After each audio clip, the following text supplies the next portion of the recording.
Hello everyone, this is Ankita Awasthi. Welcome to my channel Ankita's visions. तो बच्चों, south Bihar central university of south Bihar ने अपनी first merit list को out कर दिया है। अब हम आपको यहाँ पर प्रॉपर तरह से कट ऑफ एनालिसिस, आगे का प्रोसीजर, मतलब सेकेंड काउंसलिंग का क्या हो सकता है, थर्ड काउंसलिंग का क्या हो सकता है, कितनी लिस्ट आ सकती है, इन सब के बारे में इस वीडियो में हम क्लियर करेंगे। बेसिकली इतना कहूंगी कि ये वीडियो देख लोगे तो आपको साउथ बिहार के रिगार्डिंग जो भी कंफ्यूजन होगी वो क्लियर हो जानी है, क्योंकि बहुत सारे बच्चों की कई तरह के क्वेश्चंस आए हैं और बहुत सारे बच्चों के डॉक्यूमेंट को रिगार्डिंग, फीस के रिगार्डिंग, पोर्टल के रिगार्डिंग बहुत सारे क्वेश्चन आए हैं।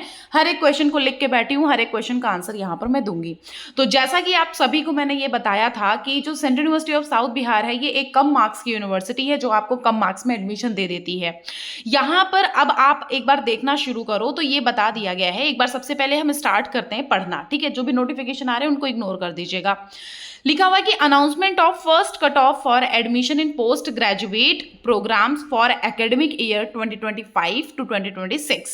यहां पर जो लिखा हुआ है कि in continuation of admission notification for post graduate examination, मतलब programmes for academic year 2025 to 2026, इसका जो तुम्हारा लिखा हुआ है ये प्रॉपर तरह से क्लियर कर दिया गया कि 21 मई 2025 को ये डेट किया गया था। Then cut off score for first round यहां पर अनाउंस हो चुका है। अब ये कैटेगरी वाइज आपका फर्स्ट कट ऑफ स्कोर यहां पर आपको क्लियर कर दिए गए हैं पोस्ट ग्रेजुएशन के। सबसे पहला यहां पर आ रहा है एमएससी इन बायोटेक्नोलॉजी, यूआर का यहां पर 100 स्कोर। ये सारा सब कुछ क्लियर कर लो। ये कट ऑफ आपको यहां क्लियर कर दी है इन्होंने कि 100 marks, OBC 90 marks, SC 34 marks, ST 32 marks, AWS 95 marks और CW 43। आप लोगों के पास मेल पहुंच गई होगी। आप लोगों को मेल देखना है, या फिर अगर आपके इतने अंडर में मार्क्स हैं, 90 अंडर में मार्क्स हैं, मतलब 300 से लेकर के 100 तक के अंदर के जितने बच्चे हैं, अगर उनके मार्क्स हैं, तो आपको क्या करना है, अपना पोर्टल ओपन करना है। अपना वहां पर पेमेंट का ऑप्शन आएगा, उस पेमेंट के ऑप्शन में आपको पेमेंट कर देना है। आपको कैसे पोर्टल ओपन करना है वो अभी हम आगे समझा देंगे। आपको किसी भी चीज की परेशानी की जरूरत नहीं है। यहां पर आपके सारे मार्क्स लिखे हुए हैं। यहां पर इनका मतलब पता है क्या है? इनका मतलब ये है, देखो क्या मतलब होता है कि 300 का हमारा टोटल पेपर हुआ। 300 में हमारे मार्क्स आए 150, 100, 90, 40, 32, ये मार्क्स आए। अब इन्होंने क्या कहा है कि 100 तक के आने हैं, मतलब 100 लिखा हुआ है, किसी को नहीं समझ आया कि क्या है। तो देखो 300 से लेकर के 100 मार्क्स तक के बच्चे जो भी हैं वो यहाँ पर बायोटेक्नोलॉजी में ये कट ऑफ गई है। फिर यहाँ पर ओबीसी में लिखा हुआ है 90, 300 से 90 मार्क्स वाले बच्चे अपना पोर्टल ओपन करके देखिए। फिर लिखा हुआ है 34, मतलब कि इस प्रोग्राम में 300 से लेकर के 34 मार्क्स तक के बच्चों को यहाँ पर एससी कैटेगरी वालों को एडमिशन मिल गया है। और एसटी में 32, मतलब कि 300 से लेकर 32 मार्क्स वाले बच्चों को यहाँ पर एडमिशन मिल जाएगा। ईडब्ल्यूएस में 95 तक का 300 से आपको काउंट करना है। तो आप यहाँ पर अपना पोर्टल जो है ओपन करिए। जैसे कि आपने रजिस्ट्रेशन यहाँ पर जब किया था ना, समर्थ पोर्टल या जो भी इस पोर्टल के अकॉर्डिंग, उस पोर्टल पर अपना CUET का एप्लीकेशन नंबर डाल के, पासवर्ड डाल के, कैप्चर कोड डाल के लॉगिन करो। लॉगिन करने के बाद ना आपको पे हेयर का ऑप्शन आ रहा होगा, पे हेयर, पे करने का ऑप्शन आ रहा होगा। आप पेमेंट वहां पर पे करोगे, आपकी फीस आ जाएगी, वो फर्स्ट सेमेस्टर की आपकी फीस होगी। वहां पे आप पेमेंट कर दोगे, आपका एडमिशन कंफर्म हो जाएगा। आपको उसके बाद टेंशन किसी भी चीज की लेने की जरूरत नहीं है। फिर आपको यहाँ पर जाना होगा किसके लिए? ये फिजिकल काउंसलिंग के लिए बुलाएंगे। अभी फिजिकल काउंसलिंग के बारे में हम आपको बता देते हैं। पेमेंट करने का क्या, कब तक का टाइमिंग है, अभी हम वो भी बता देते हैं। तो पेमेंट का आप यहाँ पर अपना लिस्ट देख लिए हो, पेमेंट अपना ऑप्शन आ चुका है भैया। पेमेंट का ऑप्शन ओपन करके अपना पेमेंट कर दो। साउथ बिहार एक अच्छी यूनिवर्सिटी है। अगर आपका डिस्टेंस ठीक है तो आप यहाँ पर जा करके एडमिशन लेकर के पढ़ाई कर सकते हो। As compare to GGU, as compare to Hari Singh, अगर आपका यहाँ नाम आया है तो आप यहाँ पर चले जाइएगा, ठीक है। बच्चों ने ये पूछा था कि मैम कंपैरिजन बता दीजिएगा, इसलिए मैंने यहाँ पर कंपैरिजन भी बता दिया है। तो ये पेमेंट करने के बाद आप वहाँ पर पेमेंट स्लिप आ जाएगी। रिसिप्ट को डाउनलोड करके रख लेना, वो रिसिप्ट बहुत जरूरी है। अभी हम आगे आपको सारे डॉक्यूमेंट बताते हैं, ठीक है। सारे हम यहाँ पर एक बार पहले कट ऑफ देख लेते हैं।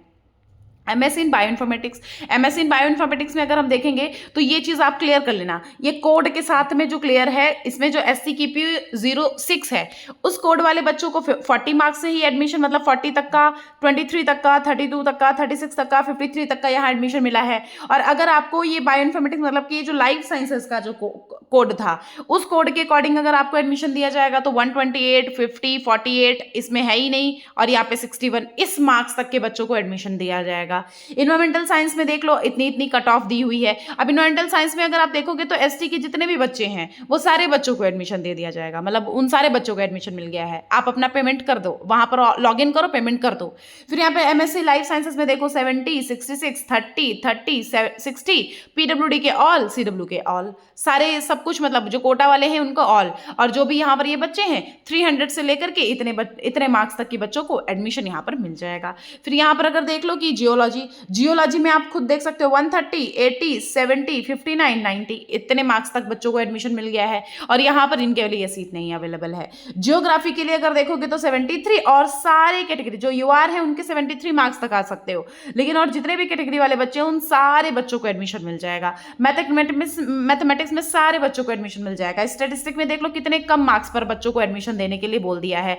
डाटा साइंस एंड अप्लाइड, ये स्टैटिस्टिक में देखोगे तो यहाँ पर आपका 50, 28, 35 इन मार्क्स तक बच्चों को एडमिशन दिया जा रहा है। तो कहीं ना कहीं देख लो तो बहुत ही कम मार्क्स में आपको एडमिशन मिल रहा है। तो आपको किसी भी चीज़ की टेंशन लेने की जरूरत नहीं है। अगर आपको कोई भी कोई चीज़ ऐसी है जो इसमें समझ नहीं आ रही हो, अभी तो मैंने बता दिया है कि कैसे आपको अपने नंबर देखने, यहाँ पर अपनी लिस्ट में अपना देख लो कि कितने नंबर तक आपका यहाँ पर गया है, और उसके अंडर में अगर आपके नंबर है, देख लो साइकोलॉजी में 221 वाले बच्चे ने भी एडमिशन लिया है, मतलब फिल किया है, तो 221 तक का जितने बच्चों का नाम है वो यहाँ पर, जैसे 300 से लेकर 227 तक का, 221 तक का बच्चों का नाम जो भी है वो सारे को यहाँ पर पेमेंट करना होगा। ठीक है, तो ये आपका यहाँ पूरा देखो एनालिसिस करके इन्होंने दिखा दिया है। ठीक है, फिर उसके बाद ऑल का मतलब होता है ऑल रजिस्टर्ड कैंडिडेट, मतलब कि जितने बच्चों ने भी, ऑल का मतलब है जितने बच्चों ने साउथ बिहार का रजिस्ट्रेशन किया था CUET वाला, पीजी एप्लीकेशन फॉर्म फिल किया होगा, तभी आपको यहाँ पर चांस मिलेगा। ठीक है, फिर उसके बाद अब हम बता देते हैं कि क्या इसका आगे का प्रोसीजर है।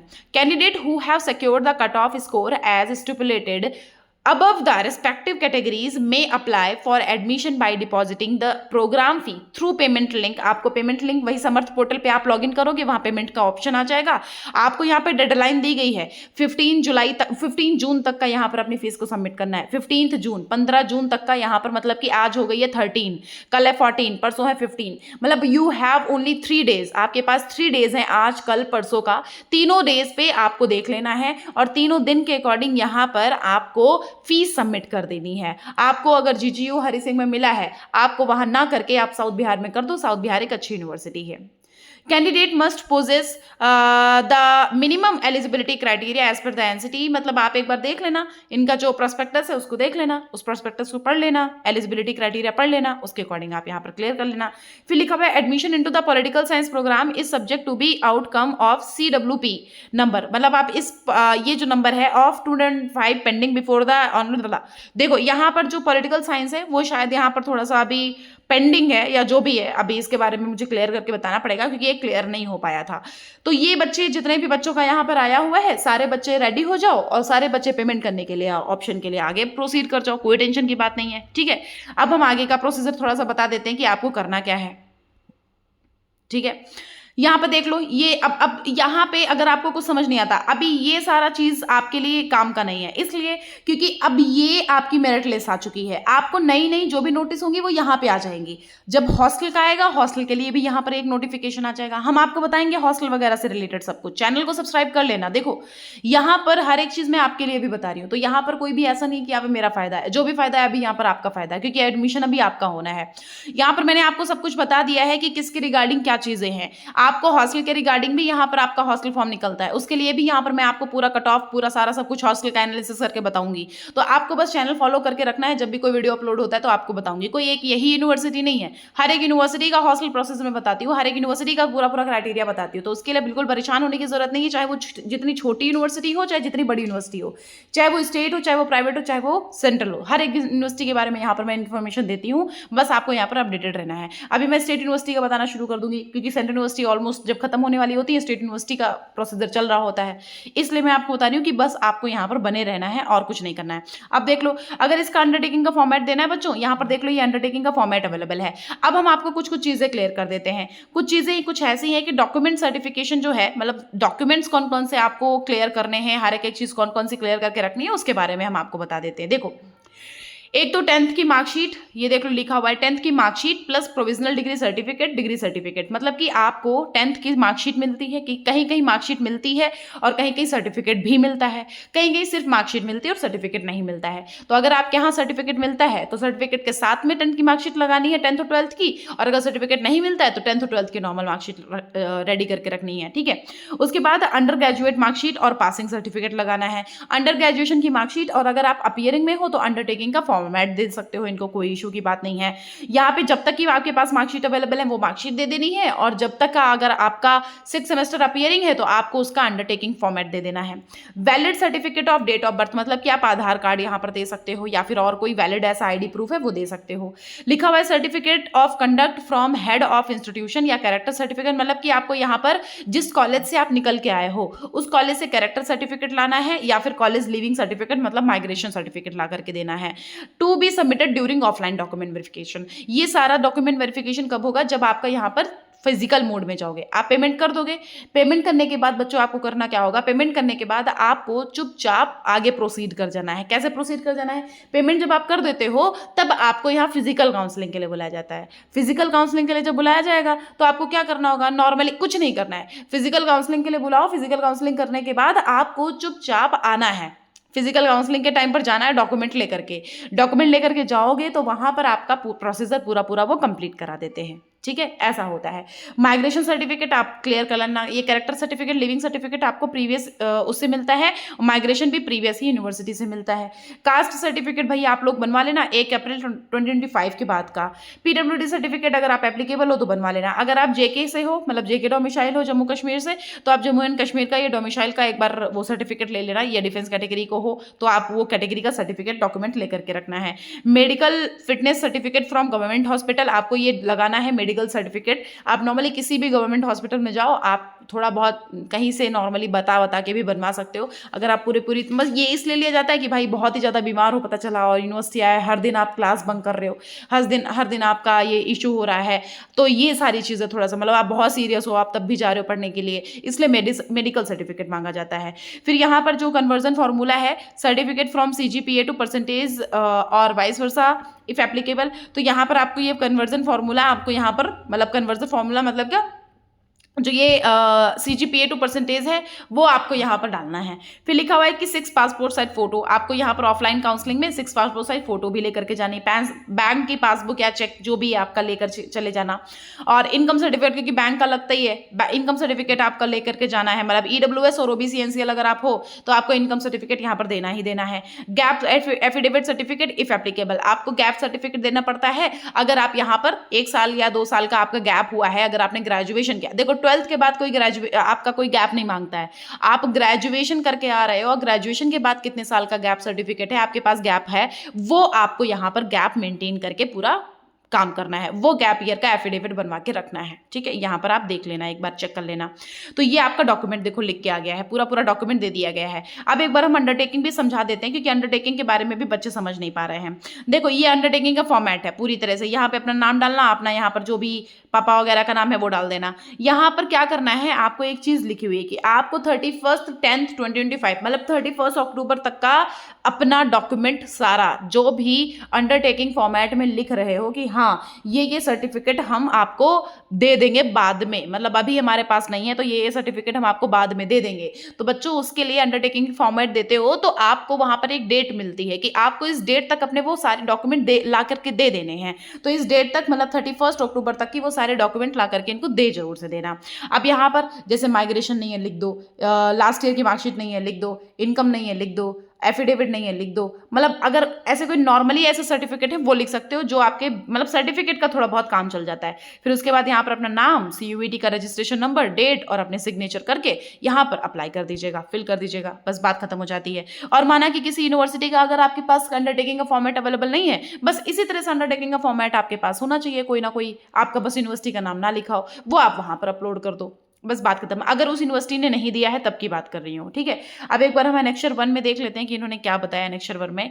हाँ, आप एक बार इनकी एलिजिबिलिटी देखना है तो इनकी एलिजिबिलिटी देख लो, इधर सारी एलिजिबिलिटी देखो लिखी हुई है। अगर आप जानना चाहते हो कि क्या एलिजिबिलिटी वगैरह है, इसके बारे में एलिजिबिलिटी आपको दी हुई है। एनेक्सचर 2 अगर हम पढ़ेंगे तो इसके बारे में आपको फीस पता चल जाएगा कि कौन से प्रोग्राम की कितनी फीस है मैम, इसके बारे में हमें कैसे पता चलेगा। तो एनेक्सचर 2 में जाओ, एनेक्सचर 2 में देखो इनकी हर एक प्रोग्राम की फीस लिखी हुई है, एडमिशन फीस लिखी हुई है, आइडेंटिटी कार्ड फीस लिखी हुई है, हर एक प्रोग्राम की यहाँ पर देखो फीस लिखी हुई है। हर एक चीज की फीस देखने के बाद यहाँ पर कुछ नोट्स में इन्होंने कुछ लिख रखा है, ये भी एक बार फीस अपना देख लेना, क्लियर कर लेना। कोई समस्या दिक्कत हो तो आप मुझे बता देना, समझ आई बात। अगर कोई भी प्रॉब्लम होती तो बता देना। एक बार एनेक्सचर 5 हम पढ़ लें।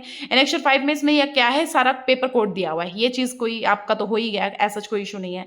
तो ये अब मुझे लगता है हर एक चीज क्लियर हो गई होगी। अगर कोई समस्या दिक्कत है तो मुझे बता देना, आप कमेंट बॉक्स में कमेंट कर देना, या फिर बच्चों आपको कुछ नहीं करना है, आपको मुझे उस पर इंस्टाग्राम पर मैसेज कर देना है। जो इंस्टाग्राम है, इंस्टाग्राम की जो लिंक है, एक मिनट रुकना जरा, साउथ बिहार, हाँ, जो इंस्टाग्राम की लिंक है वो आपको मैं सारा सब कुछ डिस्क्रिप्शन बॉक्स में दे रखी हूँ। इंस्टाग्राम के जो मेरा आईडी नाम है वो हम बता देते हैं। इंस्टाग्राम का आईडी मेरा अंकिताज विजन्स के नाम से है। आप वहाँ पर मैसेज कर दो, आपको वहाँ पर मैसेज करोगे तो मेरा असिस्टेंट आपको कुछ गाइडलाइंस भेजेगा। आपको करना क्या होता है, आप वहाँ पर जब मैसेज कर देते हो तो वो गाइडलाइंस अगर आपको मंजूर हैं तो आपको मेरा कॉन्टैक्ट नंबर मिल जाता है, बस कॉन्टैक्ट नंबर मिल जाता है। उसके बाद क्या हो सकता है, आप डायरेक्टली मुझे व्हाट्सएप पर मैसेज कर दो अपना स्कोर कार्ड, या फिर आप अपना वो जो पेमेंट का आपने पेमेंट किया है तो उसका वो भेज दो मुझे, फिर मैं आपको डायरेक्टली आपको इधर से कॉल कर लेती हूँ। इतना होता है। आपको अगर आप मुझसे चाहते हो बात करना, अगर आपको नहीं समझ आ रहा कैसे क्या कहाँ करना है, तब आप मुझसे बात कर सकते हो। तो उसके लिए आप मुझे इंस्टाग्राम पर मैसेज कर दो अंकिताज विजन्स, या फिर अगर आपके पास इंस्टाग्राम नहीं है तो आप मुझे मेल आईडी पर भी मेल कर सकते हो। मेल आईडी मेरी ankitaawasthi2016@gmail.com है। आप वहां पर मुझे मेल कर सकते हो, कोई इशू नहीं है। अब देखो, जैसे कि अगर हम हॉस्टल का मैंने ये एक नॉर्मल एक एग्जाम्पल के लिए आपको दे रखा है। देखो यहाँ पर एफिडेविट वगैरह भी कभी कभी लगते हैं हॉस्टल के रिगार्डिंग। हम आपको बताते हैं कि यहाँ पर कैसे क्या नोटिफिकेशन कैसे आता है, हॉस्टल का जो रिलेटेड फॉर्म है कैसे यहाँ पर आता है। देखो यहाँ पर एप्लीकेशन फॉर्म आया, देखो गर्ल्स हॉस्टल के लिए, ठीक है, ये undertaking application form for girls hostel. फिर यहाँ पर देखो application form for boys hostel, hostel allotment rules यहाँ पर लिखे हुए हैं। यहाँ पर देखो consent letter from parent and guardian, और यहाँ पर देखो फॉर्म डोजर फॉर्म ऑफ हॉस्टल। ये आपके हॉस्टल की जो नोटिस है वो कुछ इस तरह से आती है कि भाई यहाँ पर हॉस्टल का फॉर्म आ चुका है, आपको यहाँ पर हॉस्टल का जो सारा सब कुछ प्रोसीजर है वो देख लेना। अब देखो यहाँ पर हम बताते हैं आपको, ये लिखा हुआ है कि एप्लीकेशन फॉर्म है, जो एप्लीकेशन फॉर्म है बेटा उसका यहाँ पर देख लो गूगल लिंक आती है, गूगल फॉर्म लिंक आता है। गूगल फॉर्म लिंक कैसे आता है हम आपको बताते हैं। सबसे पहले देखो नोटिस फॉर हॉस्टल अलॉटमेंट, यहाँ पर हॉस्टल अलॉटमेंट की नोटिस आती है कब, जब यहाँ पर आपका गूगल फॉर्म फिल होता है। आप गूगल फॉर्म अपना फिल कर देते हो तब यहाँ पर हॉस्टल एकोमोडेशन का पूरा आपका प्रोसीजर लिख के आने लग जाता है। ये देखो notice regarding hostel accommodation for UG and PG, यहाँ पर इस पे जाओ, हम आपको बताते हैं। इस पे जब जाओगे तो कुछ ये अभी तो मैं उसका बता रही हूँ, नॉर्मली आपको फीस के वजह से हम आपको क्लियर करते रहे। देखो क्या होता है कि फीस जो लगती है, हॉस्टल फीस पर सेमेस्टर यहाँ पर अगर देखोगे तो 9000 है। हॉस्टल सिक्योरिटी डिपॉजिट अगर हम देखेंगे, ये सिक्योरिटी के लिए लिया जाता है। ये आपका डिपॉजिट जो है वो रिफंड भी मिलता है, जब आप हॉस्टल छोड़ के जाते हो तो ये 3000 रुपये रिफंड मिल जाते हैं, ठीक है। ये पर सेमेस्टर लगता है 9000 है, जिसमें से 3000 आपका रिफंडेबल है, मतलब सॉरी इतने में से नहीं, अभी हम बता रहे हैं। फिर उसके बाद हॉस्टल में जैसे देखो फीस पर सेमेस्टर 9000 लगी, 3000 रिफंडेबल होते हैं। मेस सिक्योरिटी यहाँ पर होती है 3000 रुपये, जिसमें से मेंटेनेंस चार्ज होते हैं 1000। मतलब ये जो 9000 रुपीज़ होते हैं इसमें से आपका 3 और 3 ये जो होते हैं ये आपके रिफंडेबल होते हैं। आपको देखो टोटल जो होता है 16000, टोटल 16000 होता है, जिसमें से आपका ये 2 रिफंडेबल होता है। टोटल आपकी जो फीस है हॉस्टल मेस की मिला करके यहाँ पर आपकी होती है 16000, ठीक है, पर सेमेस्टर। और ये आपका 16000 जो हो गया, इसमें से 3-3 हज़ार का ये रिफंडेबल पॉलिसी है, आपका ये रिफंड हो जाता है। ऐसा होता है। इसके लिए क्या करना होता है, इसके लिए कुछ नहीं, आपको हॉस्टल के लिए ये प्रोसीजर देना, मतलब कि आपको ये डॉक्यूमेंट्स लगाने पड़ते हैं, ये डॉक्यूमेंट आप क्लियर करा के रख लो।